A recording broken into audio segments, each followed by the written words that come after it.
Hey everyone, thanks for joining us for our latest webinar from Phonexa. Today we're going to be talking about the exciting pay-per-call industry. Now, the pay-per-call industry has really been exploding over the last 5 years, I'd say. It's been around a while, but it's really seen exponential growth in the last few years. It's forecast to be around $12 billion by 2025, and it's growing at about almost 16% a year. So very exciting industry, a lot of players jumping in. There's technology platforms and there's marketing networks, things of that nature. And then there's agencies involved, there's publishers, there's affiliates, there's buyers and advertisers. So definitely a very explosive, exciting industry. So today we've got David with Phonexa UK, and we've got Nareg from Profitize joining us. And we're going to get into some really interesting topics. We're going to talk about all the different ways pay-per-call is done, the 3 ways, and break that down a little bit. We're going to talk about, what's currently going on in the industry, and then we'll look forward a little bit into the future, see what we can look forward to this year and next.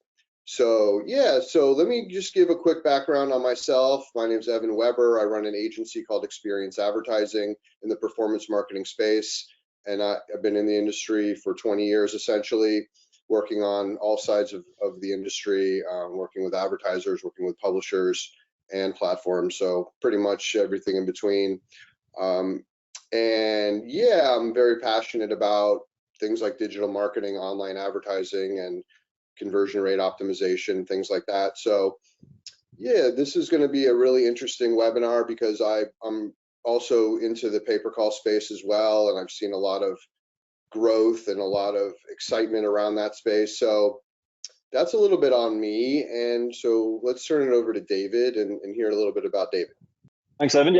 So my name's Dave. I'm CEO of Phonexa over here in the UK. Been in the industry some 9 years. It's my 10-year anniversary in 4 months. I worked out the other day for something else I was doing, which was interesting. Maybe I was for a party or something.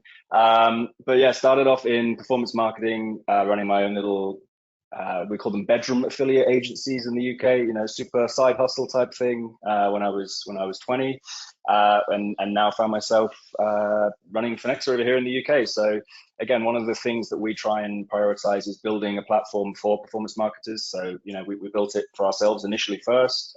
We ourselves are performance marketers, so that's why we try and have people like myself and extensions of myself, making decisions and trying to build things in a smart way, essentially.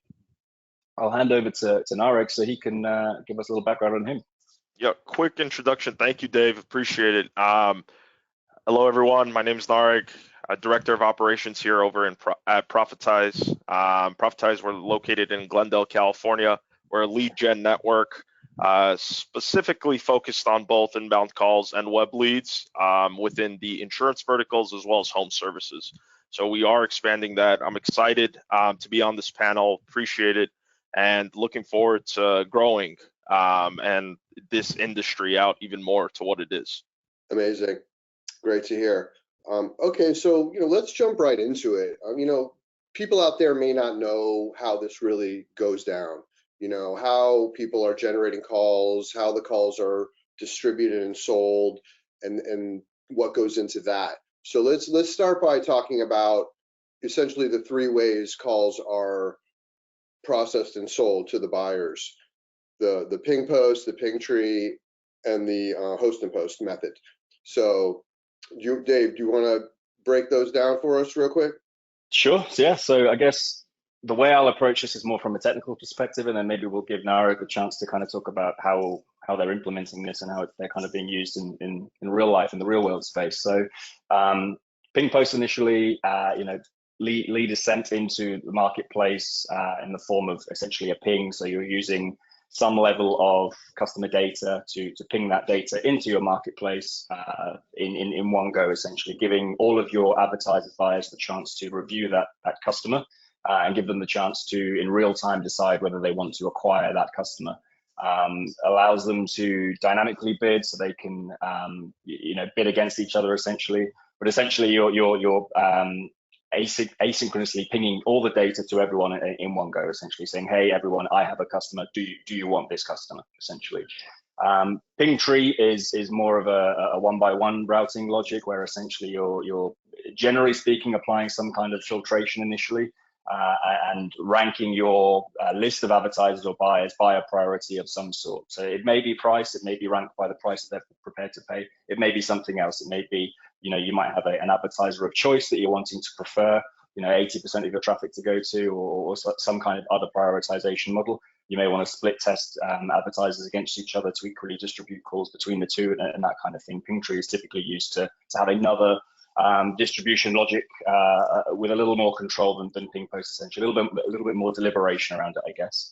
And then host and post. I mean, this one is a different one for me. In the UK, host and post realistically is not necessarily the most referred to model anymore, I guess. I'm not sure if Nareg would be in agreement with this. When we describe our technology within Phonexa, we're typically prioritizing ping post and ping tree. Those are the two models we're using. Host and post back in my performance marketing days were my offers that I would build my landing pages for, I would build my buyers off the back of it, but they would still go through a ping tree model of sort after that. So there would still be a distribution logic off the back of it. Host and post essentially is, to my knowledge these days, more determined around people owning their own offers, building their own pages, building their own sales funnels, their own traffic funnels, and distributing those customers through to an end advertiser. But typically they'll still use some kind of hybrid between ping tree or ping post to actually get the customer to that end destination. Do you agree or disagree, Nareg? That's the important thing. Yeah, I 100% agree with you, Dave. Host and post, and we see it with a lot of affiliates as well that are coming in. If they're not very technologically advanced as well, as in on the their lead management software or their call tracking platform that they use, they would go down the host and post route. But I agree, the ping tree model and the ping post model, there's some disadvantages with just the regular ping tree model, especially in the call space. For example, right, that if you as an account manager, right, you're not keeping an eye on your overall system and the schedule is wrong. I'm giving a real world example, right? Like, for example, sometimes we're human, some human errors do occur, and you send the call to the buyer or the advertiser, the end user, right? And their call center is down.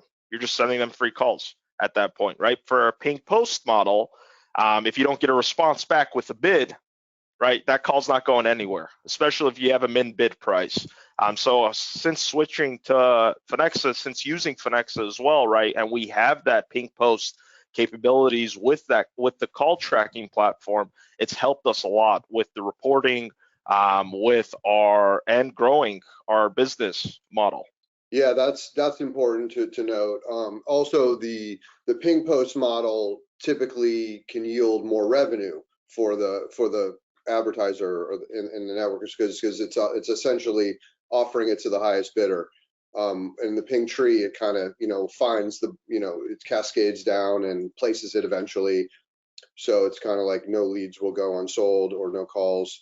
And the host and post, like you said, well, host and post, I don't know how much of that's going on in the call space per se, because people are just, driving calls, more in the lead space, per se. But yeah, so that's good. That's really good info. So yeah, let's talk about, we don't need to really get into that. I'd like to know a little more from Dave about how Phonexa's platform optimizes the calls and gets them sold, kind of to monetizes it as well as possible. Can you speak to that a little bit?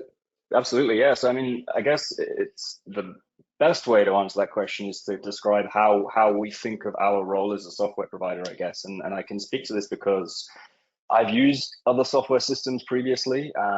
We won't name anyone right now because that's not the point of this. But essentially, from using other software systems is how we often come up with our best solutions in our prior life, for example. And our ethos is essentially our job is to build the most capable software possible, and then get out of the way.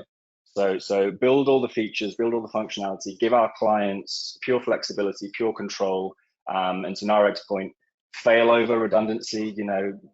only allow people to break so much. You know, when you're talking about the ping post logic, you know, it's great that you can't really, you know, break it. There's a series of protection there as well. So essentially build a robust system that we don't want to ever be the thing that's hindering one of our clients. You know, the worst thing in the world is when you scale a brand, you start generating traffic, and then your system or your software is what's holding you back. You know, there's just some functionality missing that means, damn, I can't work with that buyer, or now I can't launch that campaign because actually, you know, for whatever reason. So that's our logic really, is build as much functionality as we can under one roof, and then get out of the way and make sure that our clients can just get on with the stuff that they're good at, which is, you know, maybe media buying, maybe the performance marketing side, all that kind of stuff, and give them all that reporting. So I guess in terms of what Phonexa's role is to help them scale that at best is, like I said, pure flexibility. When Nareg said earlier, you know, there's a rhyme and reason as to why you choose each distribution model in terms of ping tree versus ping post versus hybrid versus, you know, this campaign is going to use a ping tree model because I'm working with these types of buyers, or this campaign is going to use ping post because I'm working with these types of buyers and my end goal is slightly different, for example. It's surprising how many platforms don't give you that full control. That's the feedback we hear from a lot of our clients, and some of the things that they say is, you know, they just love the fact that, hey, whatever I'm trying to achieve, I can do it. And like I said, that's what I mean by just get out of the way. You know, we don't want to be there grabbing the headlines and you know, restricting what our clients can do. So, I mean, I'm trying not to speak on behalf of Nareg. Profitize are definitely one of our favorite clients. So I'm gonna hope that he's in agreement with what I'm saying there. Would you say that that's what you guys are seeing? Oh no, for sure. Especially Dave. Thank you. No, I do agree 100%. Like I do have some, for example, success factors for each one, for ping post, ping tree, and host and post, a little bit of each. And like, for example, for the ping post model, there's like the advanced routing, right? We talked about it a little bit earlier, as well as it's a quick matchmaking, right? Based on the location of the campaign and the availability that I was discussing earlier. But when you go into that ping tree, or when you go into the host and post, Phonexa has made it so easy for us, right? Like, again, not mentioning any names, we've logged in, we've used others in the past. It's just now we're taking our business to the next level by how easy it's been, and how easy it's getting there for us to continue scaling this. That sounds good. So, guys, you know, one thing I've noticed in the last few years is, you know, companies wanting more calls, right? You know, I think sort of gone are the days where they're getting a bunch of lead forms in and they have to call the people back and they can't get a hold of them, and you know, the contact rate is pathetic and the lead quality isn't always great, and a lot of times it can be flat out horrible. But when you're driving calls, you're getting towards the business objectives a lot quicker. You're connecting the consumer directly with the call center. They can connect right then and there and do business or not. So let's talk a little bit about why pay-per-call may be a more ideal modality for generating business than per lead. Dave, I have some statistics if we can start with that. Numbers are always good, right? So there was a study by Forrester, who are a data analytics firm, I think it was middle of last year, which said they found that calls convert 30% faster than web leads, and they spend 28% more with a 28% higher retention rate. So that's pretty much an exponential growth number. You know, if you're going to go and spend $1 million on PPC or media buying, whatever, it's evidencing that you're better trying to spend that money to generate calls than web leads. Now, what I will say is, where we're seeing the most success is where clients are building hybrids. They're not just saying, I'm only going to generate calls, I'm only going to generate web leads. I'm going to allow the consumer to buy my product in the way that they want to buy it. And essentially that is what we're trying to promote all the time with Phonexa, is take those warm consumers out of the, you know, marketplace as quickly as you can, and track it as granularly as you can, so you can go and spend the money back on the things that are encouraging those positive conversion metrics, essentially.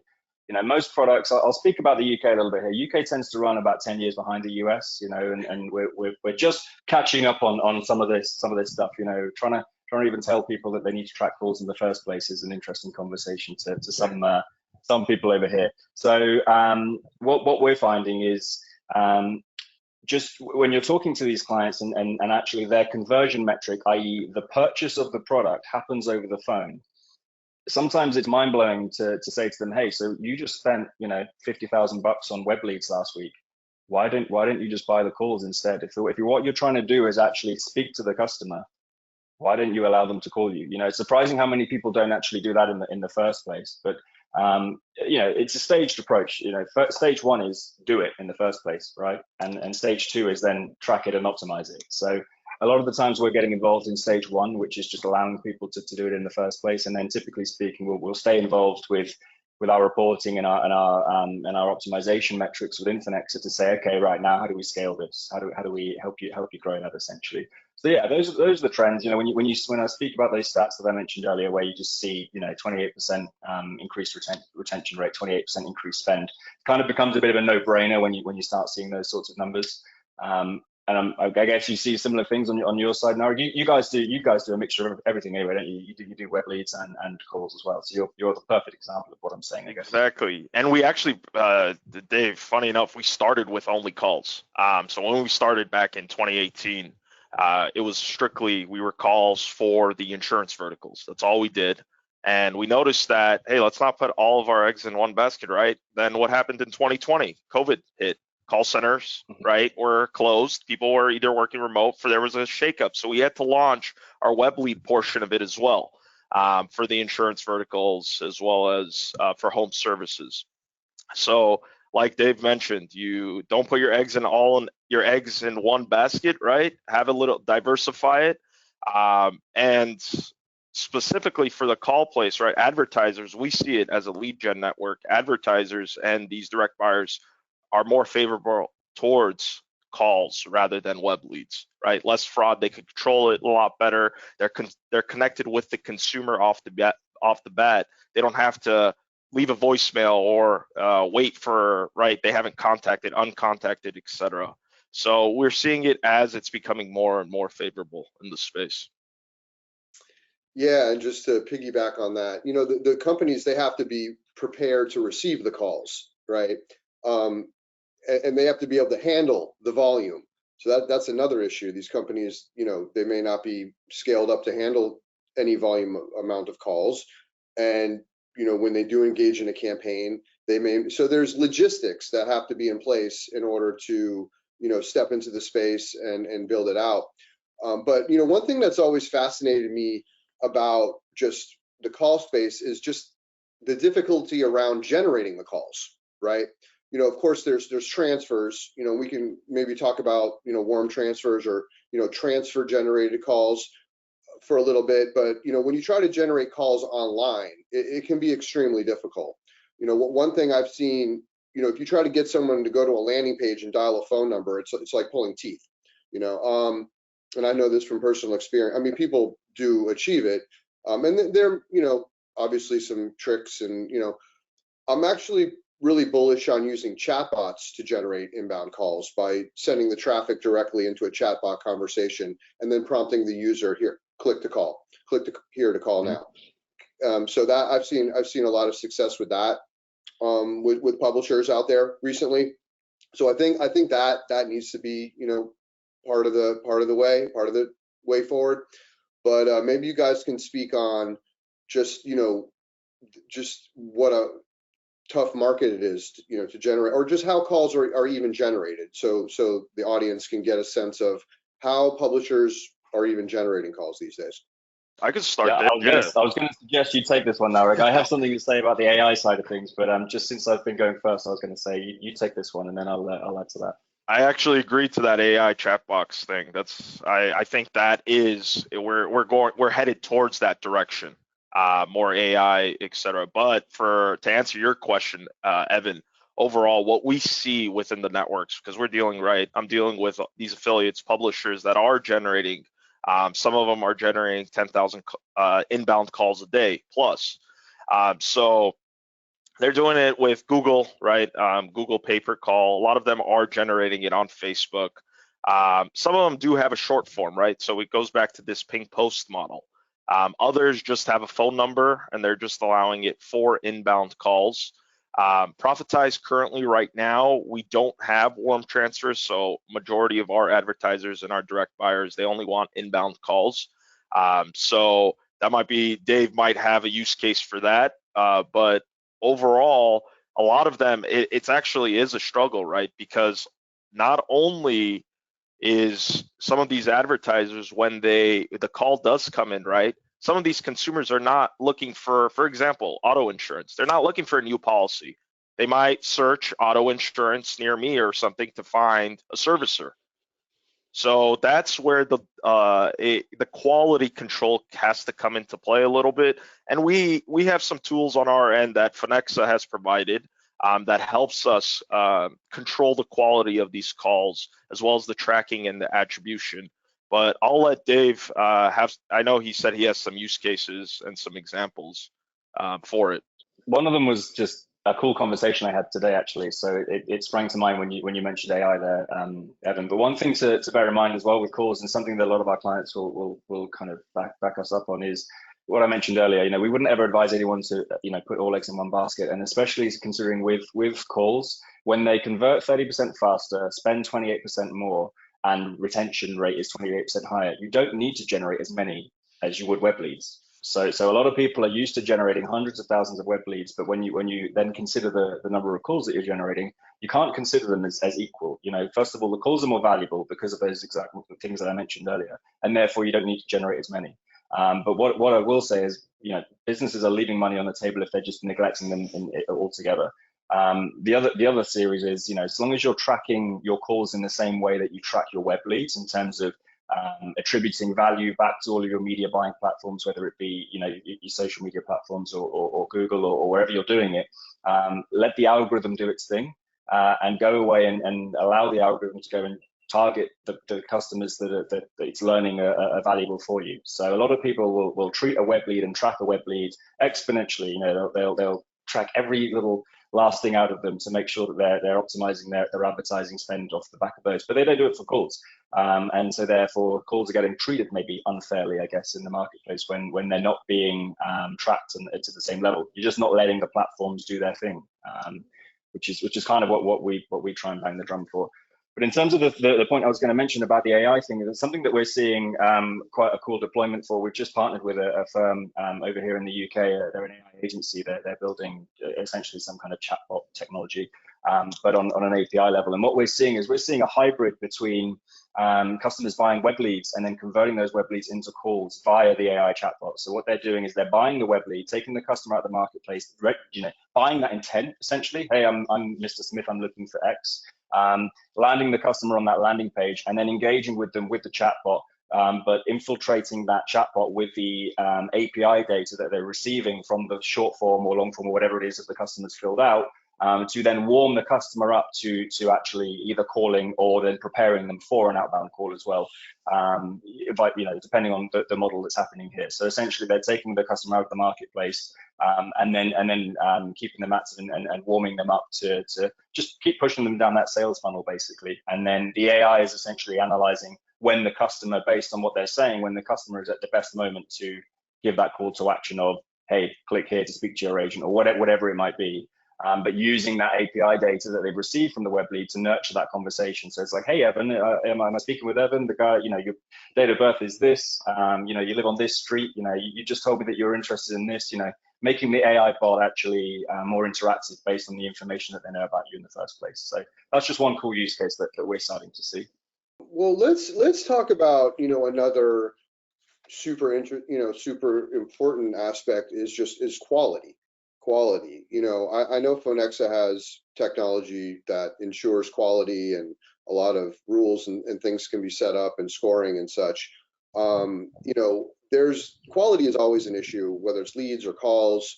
The last thing you want are calls that aren't qualified going into the call center. Be like, why are these people calling? Similarly, you don't want clueless people answering the phone and not handling the calls well, or the calls not making it through the IVR, or the IVR is broken. I can't tell you how many times I've tested the number myself, and it doesn't even ring through to the call center. So there are logistics, and there are pitfalls, so to speak. But quality. Let's talk about ensuring quality and put everyone's mind at ease that, there are things you can put into place to ensure and quality of the flow coming in. Sure. So, I mean, I guess from a tech perspective, the way we would try and optimize that is based on numbers. We were built as a performance marketing tool, so tracking everything, tracking the call outcomes, tracking the source of the calls, tracking the route that call went through. Which publisher did it come from, which IVR model did it go through, then which buyer bought the lead, and then what happened next.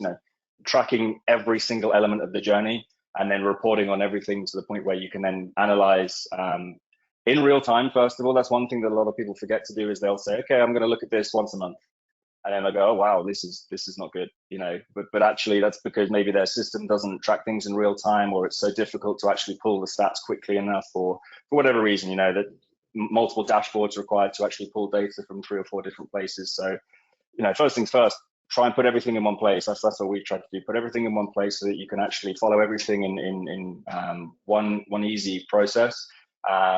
Give your decision makers in your team, your media buying team, the right data to say, okay, this is what's happening, and go do more of the stuff that's working and less of the stuff that's not working. That's the performance marketing logic, right? But it's surprising how many systems just don't allow you to do all of that quickly. And my point was in real time, on the fly. So spotting issues as they go. You mentioned a second ago about issues with IVRs. So that's the other things that Phonexa has set up is anomaly detection and system-wide notifications to say, hey, looks like this is broken, or hey, looks like this isn't working, and that kind of stuff to essentially allow you to go and spend more time doing the stuff that you really want to be doing, which is optimizing your marketing and that kind of stuff.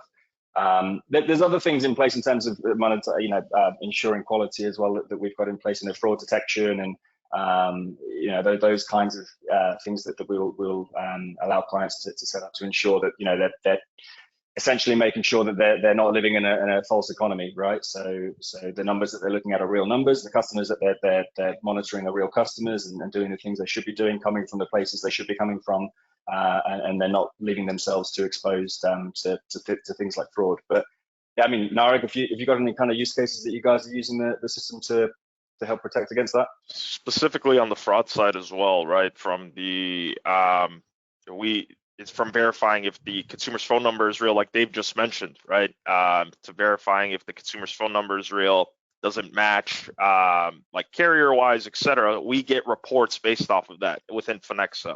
One more use case I wanted to bring up, you said notifications in it. I was last week traveling for AS Affiliate Summit West, the conference, right? So busy, this, that. So it's not you're not looking at the system as much, but I got a notification email that the last accept for one of the calls for one of our advertisers was, it was like 8 minutes ago. And I was like, that's weird because they usually accept pretty high volume. So I looked into it and I'm noticing Quick Affiliate still hasn't reached out to me, right? The affiliates that, hey, some of my calls are being dropped. I already reached out to the buyer directly, and the buyer's like, oh, we actually have a power outage. We're going through a winter storm. So like Phonexa, like, had saved as well, right? Because it was in the ping tree model, this specific buyer, they're not on a ping post. They were just eating up the calls, and the calls were just dropping. So luckily enough, we were able to save it. We paused the campaign, and we helped the affiliates within our network. Funny story about those notifications. Now you just reminded me of this. One of our clients actually introduced me to one of their publishers the other day to help fix something. There was something broken essentially, and I was talking to them. I was like, "Hey, so how do you normally spot these issues? This has been broken for 6 hours." I forget exactly what it was. He was like, "Oh, I just wait for your system to send me a notification to say it's broken." So like they're not even a Phonexa client at that stage. They're using our notifications to essentially manage their own business. As long as I'm not getting notifications, then I'm just going to carry on, right? So quite funny. So yeah, we've talked about a lot of interesting, cool topics in the space. Let's talk a little bit about the future. Let's talk about, what it's going to take to get more adoption, to convert more of the publishers from, click producers or lead producers into call producers. I think that's one of the challenges of the pay-per-call space, is really getting the publishers moved over. They're well versed in whether it's co-registration paths or email blasting or driving web traffic, that's a very established thing, that is pretty easy to, dare I say, to participate in and monetize and all that good stuff. But because the trend is towards calls, what can these publishers do to move in that direction and be effective call producers? So where is actually the future headed, right? Like the landscape is evolving, specifically for the call space and the lead space, both sides. But like we said earlier, Evan, that we were discussing that chat box, I definitely do believe a lot of affiliates are starting to, and we see it, that they're starting to design, they're starting to integrate, they're starting to develop these chat boxes for the ping post on the call side. That maybe some of them, they might have one tree, right? If they collect the data and it doesn't turn into a call, maybe they could sell it as a web lead as well. So you have the option of doing both. The rise of mobile marketing within the world, right? We know that desktop usage, that we see it, right, is going down. More people are on their phones, right? From not only from TikTok but social media marketing, right? So web forms people are still using web forms, but calls are becoming favorable because consumers are getting smarter. I believe so. I want to say this, right? As technology is advancing, consumers are getting smarter, so they're cautious of where they're putting their information online now to reduce spam. They would rather call someone and speak to someone. It could go both ways. I'm not a person that I like to talk to people. I usually like to do everything online and get it over with. I wouldn't want to talk to calls. That's just me. But there are a lot of consumers that do enjoy talking to people, and because of the fraud that's going on the back end, right? Forms. The immediacy of it. Yeah, exactly. And then as well as I was going to say there was more, I feel like more flexibility and dynamic pricing in the call space, right? For the real-time bidding, they do it on the lead side as well, but calls generally they sell for a lot higher, right? For as an affiliate, I'm trying to maximize my return on investment as much as I can. So I'm going to look for advertising methods. I'm going to look for campaigns that make sense for me and my business model. But a lot of affiliates that only did web leads are starting to now also generate calls, and they're introducing it within their business model. At least some of them as well, what I'm noticing is they'll still have the web form, but they'll just put a phone number on the website. That's all they'll do. So if the consumer that lands on the site doesn't want to fill out a web lead, at least they'll still call in, right? But they want to call instead, they'll call in and they didn't lose that consumer off of their site. So the whole entire industry is changing. We are going to see an influx and increase in volume, I believe, in this year, next year, and for it to come. We'll definitely excited. I think to your point earlier, Evan, you mentioned a good point. That these advertisers, they need to be prepared to take these calls in the first place, right? It could be a capacity thing where they need the agents to handle them, or it could just be a model thing where they're just so set in their ways and used to buying web leads, for example. But particularly with something that we're seeing, especially with the FCC ruling in terms of prevention of robocalling, or whether it's the requiring one-to-one consent to be able to actually contact these consumers. These advertisers are now looking to calls for that purpose, to basically say, okay, well, we need to be able to fulfill our quotas somehow, and it might be that they just need to adapt, and that's actually something that we often see before most people, because some of these people are our clients and they're using Phonexa to buy web leads, and they're coming to us and say, hey, how can you help us buy calls instead? Or to my point earlier, one thing we'll always recommend is a hybrid. Generally speaking, calls are difficult to generate if that's what you're prioritizing. If you're trying to push consumers down that call funnel when they don't want to go down a call funnel. But the idea here is to give consumers the ability to buy how they want to buy, give the advertisers the ability to acquire consumers how they want to acquire consumers, and giving everyone the choice and control over it. But then also using a tooling system in the middle to dynamically and smartly distribute those customers in the best way possible, essentially. Where we see the issues is when people are trying to they're too restricted, right? They can only handle web leads, they can only handle calls, they can only buy web leads, they can only buy calls, and therefore you're essentially missing out on a huge part of the market. What will happen is you will have to diversify. You will have to have a system in place that allows you to diversify and basically roll with the punches, right? Every 6 months the industry changes with something, so have a system in place that can be flexible enough to make those adjustments to your campaigns. That's kind of what we're seeing on our side. The only other thing I see that might be as well outside of the rise of mobile marketing is, I know we discussed the AI and the chat box, but also I'm very interested to see how IVRs are going to adjust over the next couple of years, right? Right now, I'm sure we see it across that IVRs, right? When a consumer calls in, and I don't know, 5-digit zip code, right? The consumer only enters 4. Or they say 5, right? They say 5-digit zip codes, but I want to see how it's going to adjust over as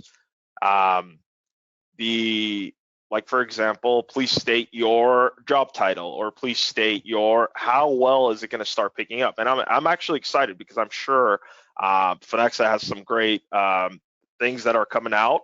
I know that they're always innovating. They're always finding new ways to help networks like us to grow. So I'm very, very excited to see what's in the future. Yeah, the IVRs could, have some kind of AI that really engages with the user and qualifies them, more intelligently than press 1 for this, press 2 for that, so that piece could be so much more effective potentially at either getting them to the right rep or sending them elsewhere that they don't need to be speaking to the reps, which will create more productivity and less calls that aren't appropriate, and optimize that piece. So that could be a good AI development there in the space. I'm sure Phonexa is, I know Phonexa does a lot with machine learning and crunching numbers and AI and stuff. Any new features coming down the pike that we should know about, Dave? We have a lot of that functionality already. It kind of depends on my bugbear is, and this isn't not directed at anyone or anything, is the use of the phrase AI when it's technically machine learning and vice versa. Like we try and stay away from the use of AI quite a lot because it's kind of it can become a bit of a bandwagon, right? We start using the word AI to try and promote our software when actually it's machine learning. And in actual fact, we prioritize machine learning because we're a data-led platform. We want it to be based on the data, and we want that to be what's optimizing things. So there's a lot of machine learning, a lot of optimization, auto optimization features in there. Some simple things that clients are finding particularly useful. We just deployed one for they're a vehicle leasing provider here in the UK, and their system was their issue was they needed a system that allowed them to have dynamic phone number insertion for around, I think it was 250 landing pages. Each landing page could be promoting up to, let's say 500 vehicles. Each vehicle could have, 15 or 16 different leasing providers off the back of it. So there was just this massive web of potential phone number insertion, essentially.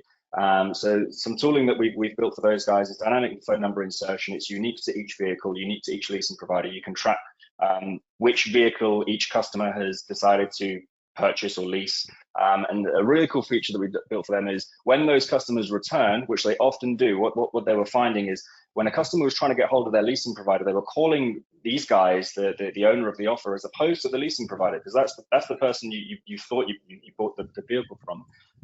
So we have a tooling which allows us to detect, is that a returning customer? If it is a returning customer, which vehicle was it that they came from? Which site did it come from? Which leasing provider should they be sent through to?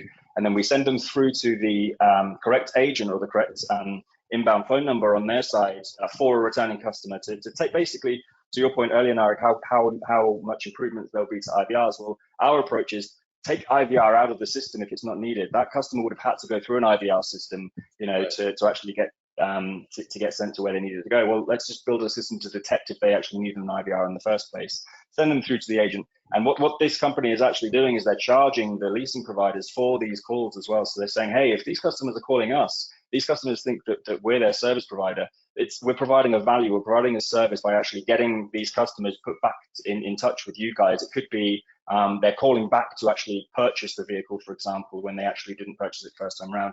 These calls have a value to them. So I charged you, $100 for the first call. Customer calls me back 3 weeks later to actually finish the transaction. Well, I'm going to transfer them straight back through to you again, and I'm going to make sure that they don't get put through to one of your competitors. I'm going to charge you $30 for that call as well, and then I'm going to charge, dynamic pricing on that. So just a logic whereby actually it puts the advertiser, in this example, the leasing provider in control of their commercials, where they can actually say, hey, hold on, Mr. Customer, I'm in control here. I'm generating these customers. I'm the one with the real smart tech here.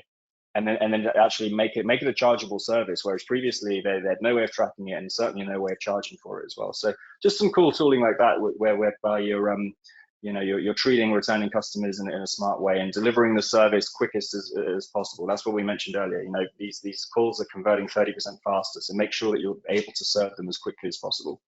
Right, and that's that's all the reason why you need a robust platform like a Phonexa to actually accomplish things like that. If you don't have this type of platform, you're never going to be able to really optimize this flow, this whole process.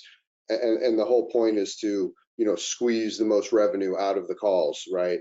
And to monetize them as well as possible, and also keep fraud out of the picture and keep everyone happy on both sides of the equation. So yeah, well, guys, we could go on and on for hours, on this topic. But let's just close by giving you each an opportunity to tell what type of clients you're looking for, what type of companies you're looking for, and just give a little pitch as far as that goes. Sure. Well, first of all, thanks for moderating this, Evan. I've enjoyed the conversation. In terms of the kinds of clients we're looking for, I mean, we like I said earlier, our ethos is build a robust system and then get out of the way. So actually, it's very difficult for me to say this is our perfect customer, because actually, when you have that approach, the solution works for so many different people. We've got a web lead tracking solution, a call tracking solution, click tracking solution, email and SMS solution, journey optimization solution in terms of heat mapping. We have a cloud dialing solution, a PBX tool, opt-in seller suppression management solution, and even an accountancy software. So realistically speaking, it's very difficult for me to say that's our customer. What we tend to do is whenever we see clients using a tool that is outside of Phonexa, but actually is creating a manual workload for them, let's call it invoicing, for example. Sorry, my webcam's going crazy right now. This is whenever we see a client using a tooling system that makes them have to do something manual, we try and build a solution for them. That's how we've ended up with essentially 8 pieces of software under one roof. So, but in terms of our perfect customers are media buyers, performance marketers, advertisers, carriers that are actually acquiring these customers themselves.